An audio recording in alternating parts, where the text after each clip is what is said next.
Cool. Hey guys, my name is Indu. I don't think I need an introduction because I can't embarrass myself on stage over there. I was really thirsty. That's exactly why I came up with the bottle. But my name is Indula. I'm from Sri Lanka, but I'm representing New Zealand and Sri Lanka because I've just completed my bachelor's in the University of Waikato, New Zealand. Yes. Hi everyone, my name is Leandi Lombard and I'm from South Africa. It's really a privilege for me to be here. I'm currently busy with my master's degree in public management and governance at the University of Johannesburg.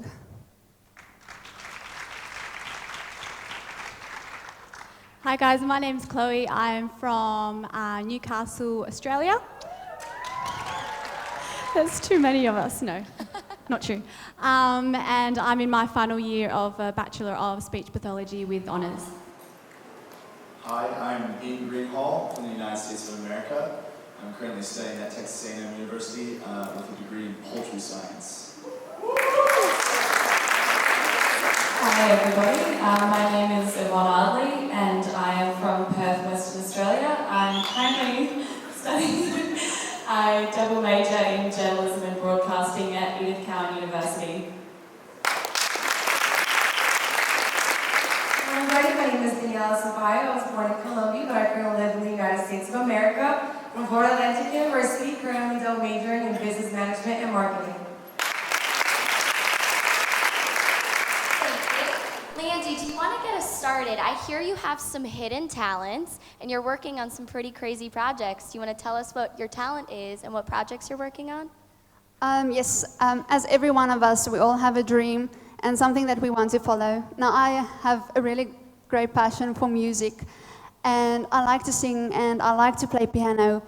And from a very young age, I started to sing in front of church, and I thought by myself, how can I use this to benefit other people? And throughout the years, my parents really supported me through this career by doing something that I love. And I decided to work on charity projects where I can sing and get other people to sing as well and do something that we can raise funds for the different projects. Projects that we work with is CANSA. It is a cancer awareness project. We do cancer relays. So all over the country in South Africa, in like every small town, they will have a cancer relay where we hire like a rugby field or a soccer field, and people come there and they pay a certain amount to have like a food stall or any place where they can sell food, handbags, whatever you can sell. And then we also get famous performers, famous artists, singers, to come and perform at this event as well, because it attracts the public and the people. So we thought about getting famous people that are willing to help us out. And that really attracts the public. And then they have to like buy a ticket to get into the event that can support the projects that we're working for. Other projects that we work for is Cradle of Hope. It is a house that helps children and women that were probably, they are from the streets. So some of them were prostitutes, so we get them as well, and we do events so that we can help them. And actually, the Cradle of Hope is really nice because they give them job opportunities. So they make bracelets or anything nice that they can sell to the public, and in that way, they give them a job because the unemployment rate in South Africa is really high. So they help them with a job and also to get funds. Then we also have children homes, old age homes that we support in the same kind of way. I also worked along with one of the political parties where we also help certain organizations to get the funds. So we get the singers, we get the people to sell things for the day. It's like a whole festival, and in that way we help them. And what I truly believe is that you as an individual can make a change. It starts with you, with no one else. You have the choice to make a difference in this life. When I was younger, I believed truly, and I hold on to that verse till this day, do not let people look down on you because you are young. Set an example for the believers in how to live and how to be pure, and just be an example. And that's from 1 Timothy 4, verse 12.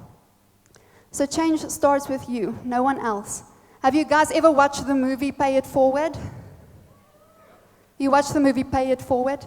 Please go and watch it if you didn't. It's a very old movie, but it's about this young boy. He made a difference in 4 people's lives. Then he tell each person, what I did to you now, you do to other 4 people. And it's been spreading around like that. It was an amazing story, a true story. So please pay it forward when you are changing someone's life. You can have a beggar from across the street. You can help him.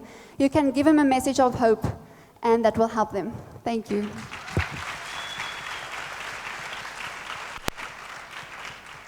Leandy, I do have a question for you. Can you tell us a little bit about what social media tools or how you're building awareness? You're creating all of these amazing events, but really break it down for the delegates, at least one of your projects, just so we can really understand, Okay. you have this idea and how did you bring it to life? Okay, what we do, because it's different projects and we work with different people, we normally help with the singing events, getting artists for this project. Then we have other people that help with getting food stalls and all those things, so we break it down.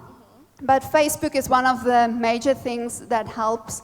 Radio stations in small towns, they also help, so we just tell them, and also local newspapers. They are all very supportive of this, and when we use schools, for example, where the festivals are held at, obviously the school do a lot of marketing for the kids and the parents and the family to also come and support. So that's what we do. That's amazing, thank you. Don't clap yet. I want you guys, the big thing that I hear is she keeps using the word we and how we do this and how we mobilize and we're planning these projects. So I want you guys to look at the person to your left and be like, hey buddy, you're gonna support my crazy ideas, right? You're gonna have my back? Come on, do it.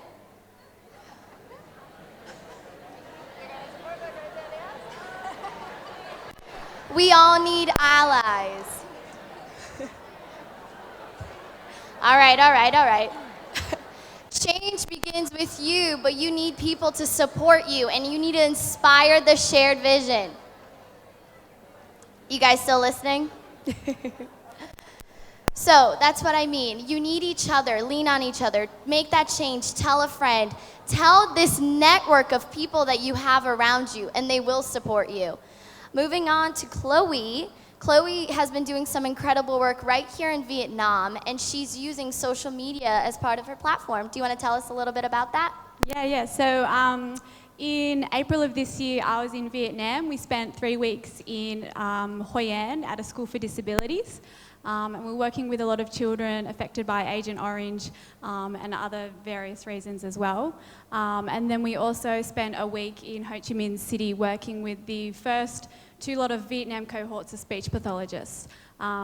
So the thing that I found whilst I was in Vietnam is that there is a really big need to bridge the gap between our expectation upon them and what they need right now. So I'm actually creating a social media campaign to raise awareness. I've changed the hashtag from life goals to SP goals, so speech pathology goals. I found that through social media, if you look at the hashtag goals, life goals, a lot of the time as a young generation we attach the picture perfect image, so the beautiful woman or the perfect couple kissing in the rain, and it really just got to me when I went to Vietnam and saw that these are actually real life goals. These are children who haven't talked for 10 years, haven't been able to communicate once in 10 years. And so I decided that we really need to raise awareness for that, and we also really need to send speech pathologists to Vietnam to help support what's already here. So as of yesterday, I had a story published in Speech Pathology Australia. I just got my first copy. So I'm stoked. And myself and my beautiful kitties are on the front cover as well, which is really awesome.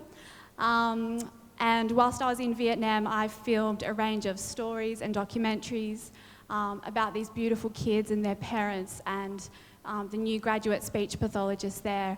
And I'm now editing that video, and I've partnered with a few different NGOs for message amplification. So, yeah. That's incredible, thank you.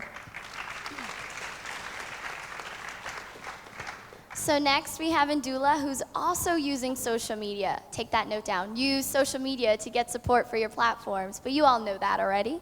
Go ahead. Hey guys, I guess just to clarify something, I guess I'm not here because I've done something extraordinary. I haven't done anything which revolutionized the way in which university students actually do projects focused on the community and society. I'm here because I've tried something, it's kind of working. That's why I'm here.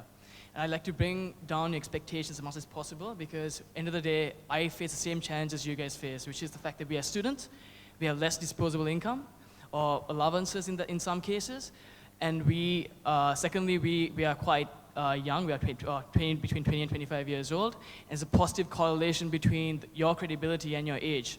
The higher the age, the more credibility you get, and that becomes a huge challenge. And lastly, some of you guys are from one particular country, and you guys go to other countries and you are part of university, a different university, and the distance between these countries play a huge role.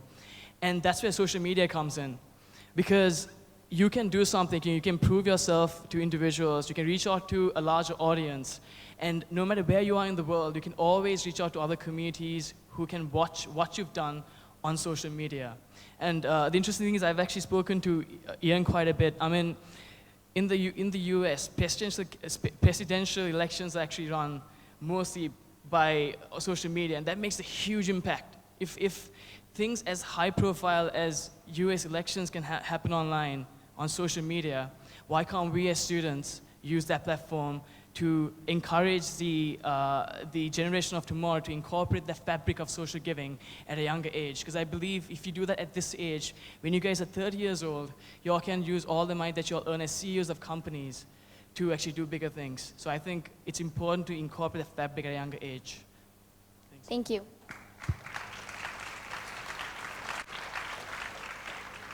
And Dula, can you explain to us some of the projects that you're working on and exactly what you're trying to do? Yeah, so as I said, my primary goal is to ensure that I encourage students to incorporate that social fabric and social consciousness. So what I did was, I had the chance that I just told you guys about. I faced them, and I sat down and I thought, what's the most simplistic way I can make the most impact in the most consistent way possible, right? So trust me, when you keep things simple, you try to do things more consistently. Sometimes the solution is right in front of your face, but you think so much because you think university has done so much to you that you have a broader picture of life, and you tend to forget where the ball is. So my initiative is super simple.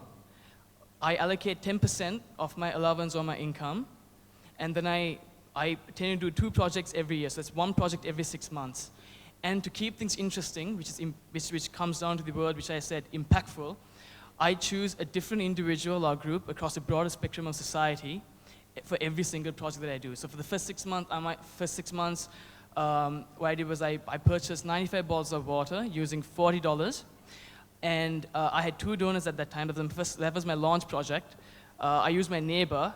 And you get your neighbor's mom who's like, oh, doing such a good thing, why aren't you contributing? So he got pushed into helping me out, so he cursed me when he actually met me. He was like, why are you doing all these things? My mom thinks you're the golden child. I'm like, nah man, just calm down, we'll get through this, okay? So I sat him down and said, listen man, there's not much we can do. We are like a bunch of 22-year-olds. How can we tackle this? I mean, let's put some money in, we'll make this our launch project. He said, right, fine, cool, okay. So we raised $40, which isn't much. It sounds like nothing to you. I'm pretty sure some of you guys spend that much in a bar when you guys go out clubbing sometimes, right? And I managed to purchase 95 bottles of water, and I took that to a district in Sri Lanka which had limited access to clean drinking water. All I did was we gave those bottles of water and had my parents donate some gifts in kind. I asked them not to, but they had to because they see the child doing something. They're like, no, take some chocolates, take some biscuits. That's exactly what happened. So we gave bottles of water and chocolates and biscuits. And to you, it seems like it's just a bottle of water, but to them, it's gold. That's just understand that. I mean, for $1 for you, it's not $1 for them. Try and process that. For them, it's more than that. For something so small could mean so much to them. For example, UNESCO, when we went there, we spent so much time with them, and your 8 hours hanging out with them creates a lifetime of memories for them. Just understand that you might think it's a small change and it might not make a difference, but it makes a huge difference. It's about understanding that. And with my project in Sri Lanka, I've got a video up on YouTube. You guys can look it up later on. It made a huge impact. And the next step is making sure you document what you do, right? Because it's important to inspire the generation of tomorrow. If you just do something and tell them, listen, I did something and it's all good. But if you document and show the reactions on their faces, I'm quite averse to doing it because if I do something, I'd rather keep it to myself. But if you want to engage in social change, you have to document what you're doing and show people what the impact you made out there in the society, right? Take CSR, for example, in 21st century, corporate social responsibility. Would Coca-Cola ever do something and not document it and show it to people out there? They wouldn't. They would always document it. It's a part of their plan. It's a part of their strategy. We use these ideas. We learn things from university. We use these ideas and we do it for something which makes a part of a bigger picture.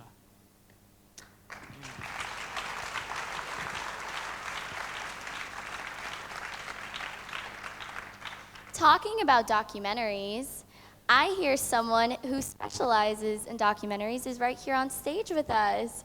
Yvonne, tell us about your project. I'm actually going to let you tell them. How about that? I wouldn't say specialises in documentaries. I study journalism and broadcasting, as I mentioned earlier, but I've decided that the path that I want to go down is to make documentaries in order to instigate social change. See, a lot of what we've been talking about over the last couple of days has been that we see so many different projects in the world and so many things that are going wrong. And I just want to be able to address each and every single thing. And even though I might not be able to do everything, I think that if I create documentaries, therefore creating awareness and education and empathy, that might inspire other people to then go out and do something. So I decided that I've started making my very first documentary, and the first one that I'm doing is on mental health. And the reason why I was inspired to do that is because probably about 6 years ago I was diagnosed with extremely severe anxiety, so this is pretty nerve-wracking for me right now.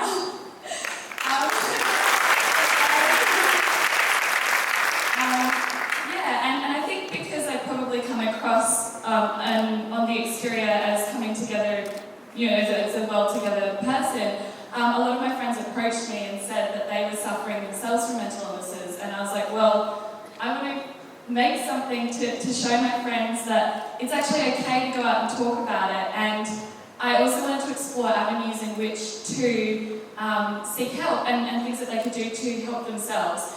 And in my journey in filming the documentary, I was really fortunate to be able to interview this professor whose name was Professor Norman Sartorius.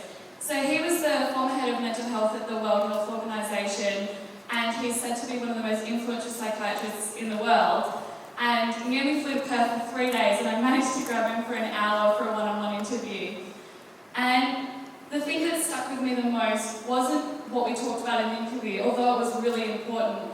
The thing that stuck with me the most was the conversation that we had afterwards. I told him why I was making the documentary and exactly what had motivated me, and he said, Yvonne, the thing that you need to remember is that you are actually in a position of privilege. And I was like, well, what do you mean I'm in a position of privilege? And he said, in fact, you're young, you're presentable, you're intelligent, you've got a good education, and you have a voice and a platform to stand on. There are so many people out in the world that don't have these opportunities, that have far more severe, well not more severe, but different mental illnesses, who don't have a voice and don't have a platform to stand on, and their voice deserves to be heard just as much as yours does. And that was a really, really poignant moment for me, just to realise that it then expanded from just being about me and my immediate friends and surrounds to then being something that was so much bigger than myself. And yeah, so that's where I'm at the moment.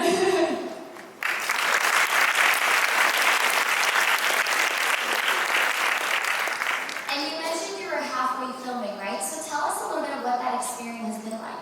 Oh, it's been really incredible. I've met some phenomenal people. I had no idea what I was doing when I got into it.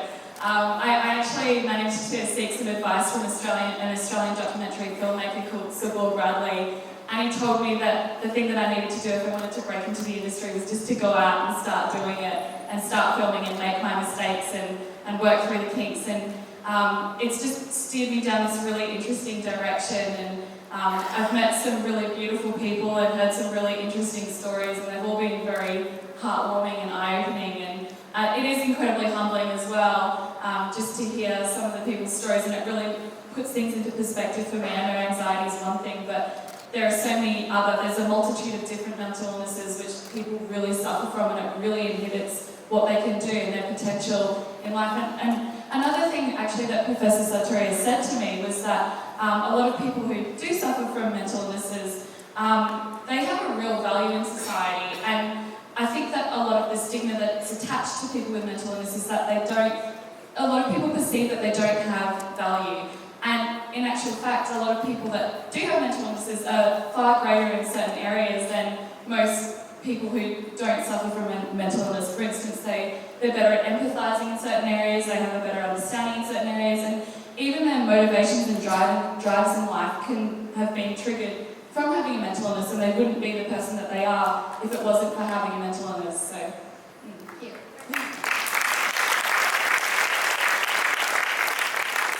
One of the things you said that really stuck out to me is that you know, one of your professors, your mentor said to you, just go out there and film, no matter the mistakes. And I find that a lot of times we're our own worst enemies. We're so critical of ourselves that we're afraid to take chances and try something new because of the pressures of society. So imagine if we all just believed in ourselves just a little bit more. So again, let's look to our buddy on our left side. Hi, buddy. Hey man, how's it going? So I want you to tell your buddy very quickly, you're doing a great job, dude. Thank you, Amanda. I really appreciate it. Thanks. Come on, tell your buddy. Means a lot to me. All right. That's only like 3 words. You should be done by now. So next we have Ian, who's doing some really interesting work with chickens. And he's using his work to save the world. Ian, do you want to tell us a little bit about that work? Yes, I do. So it's a strange concept to think some lonely Texan wants to go make the world a better place with chickens. But I'm coming from a place of giving people purpose. So what I'm learning right now in university is how to ethically, efficiently raise chickens, and I want to be able to take that knowledge and send it out to villages and towns that don't have that knowledge. This is something I get. That's my privilege, is to learn this and to just have that as my common knowledge. And I want to go out, and I'm going out through organizations to teach them on how to improve their agriculture. And why I see this is not necessarily to solve all problems, but what it does, if you teach someone how to farm and how to raise, it gives them a purpose, it gives them a job, and it gives them food. And it's really hard to fight on a full stomach. And a lot of issues, a lot of conflicts, like the Rwandan genocide and this ISIS, people are getting recruited and doing these dark, evil things because they don't have food, and they're hiring, and they're giving them money, and they're giving them a purpose in life. And I found that chickens might be a way to give someone a purpose, give someone a job, and give someone some food that they can feed themselves with and their family.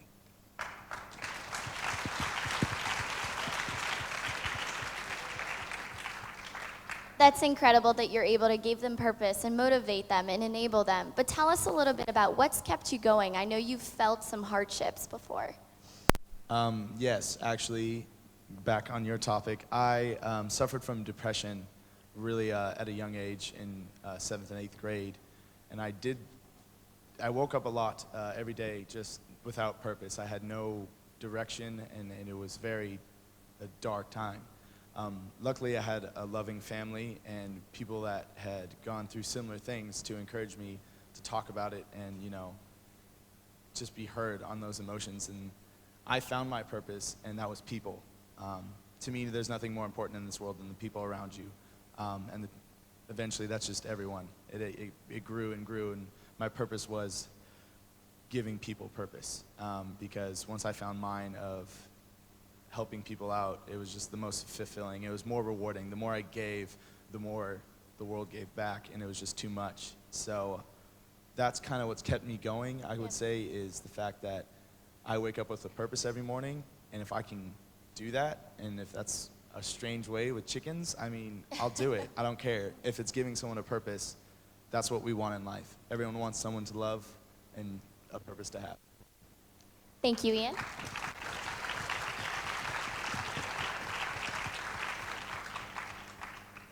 Daniela. You've faced some hardships in your life as well. Would you like to share with I us? would love to share. Well, my name is Daniela, so you may know. I'm part of the staff here at Humanitarian Affairs.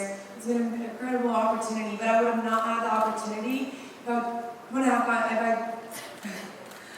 had that opportunity because I got deported when I was 6 years old. I mean, sorry.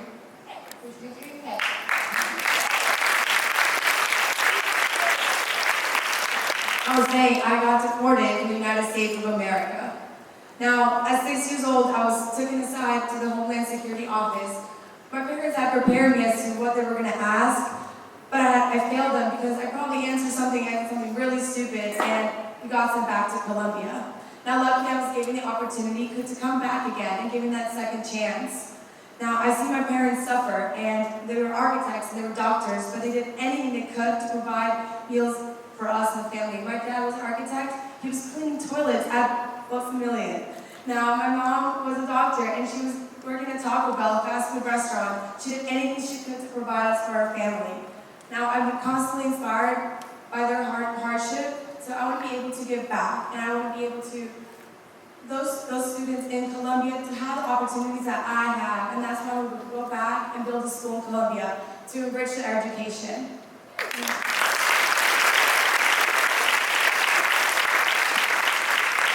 Now, Amanda, I know you should. Wait, I'm not ready yet. No, there's more questions. Yep, there's one more question.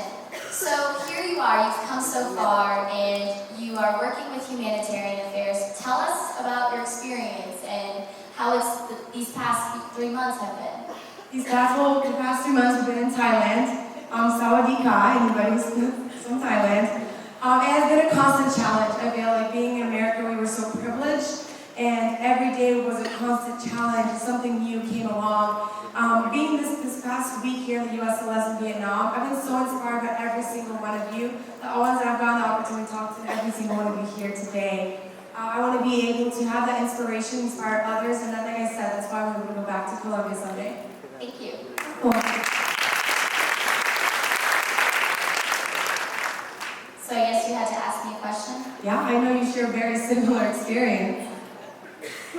So I've been asked to share a little bit of my story, and my family and I migrated to the U.S. about 12 years ago, and I was just like everybody else until I learned English, of course, because people can be really mean in the 3rd grade, and I know you think I speak perfect English, but I was actually hardcore bullied in 3rd grade because I used to say tree and three, and I thought it was the same thing. So tough crowd in the U.S. So migrating over there, growing up, I thought everybody, I was the same as everyone, and I worked really hard. I was really over-involved, and I went to elementary, middle school, high school with all of you, but I can't go to university, even though I have the same credentials. So that set in, that took me a while, and I had done initiatives, for example, I launched a campaign for autism to bring awareness for children in high school. So I was taking on changing the world, but they were telling me no. That year, I realized that even though the government, everyone was telling me no, I wasn't gonna let that stop me. I worked really hard, and I figured out how to get my green card, that process, and eventually was accepted to Florida Atlantic University. And that university is known as at the time, as a transfer school, and I was like, I'm gonna go there for a year and then transfer. And what I realized is the opportunity that FAU offered me, because it gave me a platform. And what I mean by that is I became involved with a women's organization. So we were really in charge of hosting events for Autism Speaks and raising awareness. And then eventually that led me to student government, where I was able to fully launch, it's called It's On Us, a sexual assault awareness campaign. And that was one of the most successful campaigns we've ever had on campus. And throughout all these talks, I realized that if I didn't have the initiative to keep going, or to just become a maid or do something and not fight for my education, I wouldn't be sitting here with you all today. And I'm just really happy to be able to share the room with some incredible people next to me and with you all because of your potential. We can change the world together, and we are going to do it if we just have a little faith, believe in each other, and believe that we can do it. So thank you guys.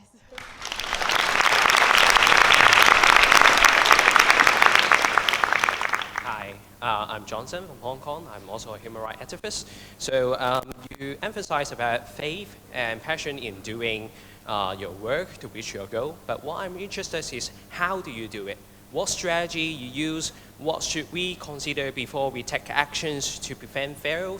So I would like you to share about your experience on how you begin the business and when the project is in a stage of a middle stage. How do you evaluate its effectiveness, and how do you alter your strategy? Thank you. Thank you. Who wants to take the question? Anyone? Okay, I will. For me, I look at like different NGOs where they are busy at working, like maybe children home, and I go and make myself, like I go to them and we ask how can we help the people there at a specific place. That's normally, you have to get your foot into the door. I know if you just start alone all by yourself, it can be difficult. But to go into, maybe go to a children's home or somewhere where you can put your foot in the door and see how things work, because in every country I think things work differently, and you can find ways how to help them, how to raise funds, anything like that. Can I add to that? Yeah. So quite similar. When I started my project, it was quite small. Then quite quickly, it grew bigger than Ben-Hur. So what I did was, instead of going out on my own and doing the whole social media campaign, I partnered with NGOs, and I actually went and met with them and saw what their needs were at the very start and just filled in the gaps, because if they've already got a platform for you to put your message out there, it's so much more powerful if you do it that way. And to add to that, for me as a business student, I look for the opportunity in things. So my first question to you is, what are you passionate about? What do you want to do? And if you're unsure, look around you. There's need everywhere. So always look for that opportunity. And then break down the opportunity. Okay, what's the 5-year plan? What's the year plan? What's the week plan?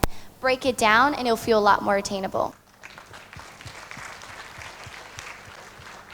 We have time for one more question, but after we will definitely hang out and chat.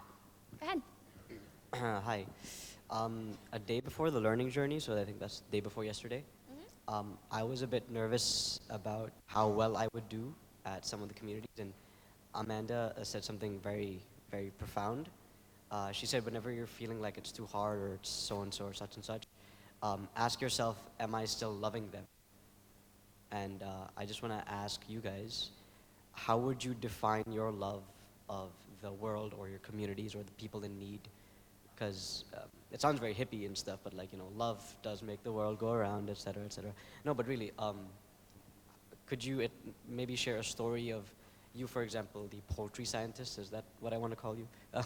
For example, when you see that you can give an opportunity to someone, and if you've, hopefully, you've already helped someone, and if not, I'm pretty sure you will, like a lot of people. Sounds very big plan, by the way, really cool. God bless you. So can you define maybe a story or maybe just a thought that you would say, this defines my love of the world, this defines my love of people, if you're understanding what I need to hear? Or any of you, if you want to like, Yeah, go. Yeah, I can be real quick. It's gonna be a little interesting to you when I might say this, but my love defined, this whole week we've heard of a lot of evil and a lot of like the sex trafficking, the human trafficking, what's happening in Cambodia, and you can just example after example, and the anger I get inside, I get very angry and I want to fight. I just want to get up and say stop and scream and just stomp my feet into the ground, and you know, that's actually how I would describe my love, is because I get this anger inside that I say, I cannot sit here and let this go by another day. But I'm not going to go and grab their throats. I'm not going to go and assault them, because I want to love them and I want to show them. And the way I chose it is through the agriculture, through the food, through the chickens, is to go, all right, again, the whole concept, if you can't, you won't fight on a full stomach. I'm going to give you something. I'm going to invite you into my home, or you are going to invite me into your home, and I will feed you, and I will show you a better life than what the one you're living. Thank you. Can I just add a little bit as well? Please. Can I just say that love in giving is kind of a selfish love. So I've worked in disability care as well for probably the last 7 or 8 years. And I'm also a horse riding teacher for people with disabilities. And it's really, really satisfying getting something back. Like, I probably get more back from it than I give, I'd say. So my love is actually pretty selfish, and I think probably most of you know how good it feels to give and to help, and it's such a rewarding feeling. So to me, that's my love, I guess. It's very selfish. Thank you guys. You're awesome. Oh wait, a couple of a few of them want to answer as well. Hold on one sec. Want to go first? Yeah, I mean, you can sit down if you want. For me, the eyes, a person's eyes, are the window of their souls. And if you go to South Africa and you stop at the traffic light, you will maybe get a beggar that is begging for money, and you get that quite often. And sometimes you just drive by and you're like, a beggar again? Like, really, they are begging for money, they don't want to go to work. But the one day, it was like this voice hit me, and it's like, Lihandi, why are you judging a book by its cover? Why are you judging this person? Look closer. And I saw this guy, and my friend actually gave me a book. We were paying it forward. She gave me a small book with the South African flag, and that book gives people a message of hope. And something told me, just give that book to that person. And I handed the book over to the person, and I told him, I don't have change now on me, but I will give you this book. That's what I have. And the next week, when I came across the same traffic light again, I was praying for that guy that the Lord will please work in his heart and will touch his heart, that he can make something out of his life, because he's still very young. And the week after that, he was busy selling ice creams at the traffic light. And I got so excited, because I felt like that's something that's happening, like somewhere his heart were changed, and he also wants to work and to make something out of his life. And it begins with one small step. Also, to answer your question, let me put it this way. For me, love is not just hearing inspirational stories and what people are going through, having a cry, going out and wiping our tears and focusing on lunch, right? For me, love is actually taking action. And I think, to my understanding at least, the primary reason why Humanitarian Affairs organized this whole thing is to give us enough inspiration to actually take some action. That's just my understanding, right? And if you put it in this context, each of us here would have spent at the very least $2,000 to be here, right? And there's 700 of us. And that's $1,400,000 total spent on bringing delegates down here to inspire you guys enough to go and make a change outside there. And I remember Dr. Methi said that we are not only the leaders of tomorrow, we are also leaders of today. So if it's our responsibility to actually go out there and make a change and use what we've learned to actually utilize our inspiration to actually make a change out there, because if we don't, we could have easily donated all that $1,400,000 to all the challenges we've talked about since day one. Weigh that out. If you guys walk through that door and forget about everything you talked about, that doesn't serve any purpose. If I don't go out there and do something, I would have robbed the opportunity of someone else sitting right here and talking to you guys about something. So once you guys leave those doors, think about what you guys can actually do. Action. Action is what we need. Not people who are inspired to give ideas, but to actually do something. That's my answer to you.